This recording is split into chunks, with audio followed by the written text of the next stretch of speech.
ठाकरे बंधू एकत्र येणार, कार्यकर्त्यांना विश्वास, कार्यकर्ते कामाला लागलेले आहे। नाशिकमध्ये इच्छुकांच्या मुलाखती सुरू झाले। निवडणुकीच्या तयारी संदर्भात मनसे कार्यालयातून आढावा घेतलाय। आमचे नाशिकचे प्रतिनिधी किरण गोटूर यांनी पाहुयात।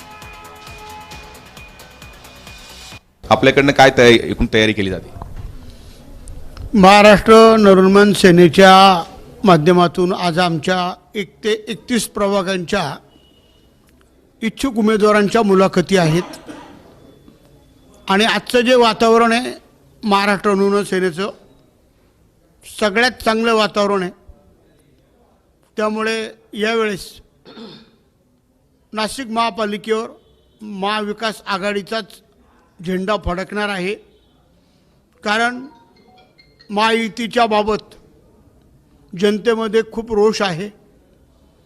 मग ती गुन्हेगारी असेल, नाशिकचे खड्डे असतील, पिण्याचं पाणी असेल, वृक्षतोडीचे प्रश्न असतील, जे महापालिकेचे टेंडर स्थानिकांना द्यायला पाहिजे ते सगळे गुजरात, मुंबई, नागपूर, ठाणे, पुणे अशा अनेक विषयांवर ही आमची निवडणूक होणार आहे।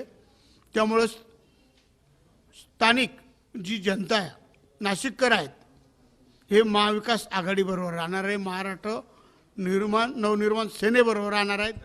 आज महाराष्ट्र नवनिर्माण सेनेच्या इच्छुक उमेदवारांच्या आज आमच्या जे मुलाखती चालू आहे आणि एकंदरीतच जेणेकरून शिवसेना असेल, काँग्रेस असेल म्हणजे शरद पवारांची, त्यानंतर मग कम्युनिस्ट असेल, त्यानंतर मग इतरही पक्ष असेल, जे काही 5-6 पक्ष मिळून आमची आघाडी तयार होणार आहे आणि या आघाडीच्या माध्यमातून आम्ही नाशिक महानगरपालिकेच्या निवडणुकीला आम्ही सामोरे जाणार आहोत। किरण गोटूर, जय महाराष्ट्र न्यूज, नाशिक।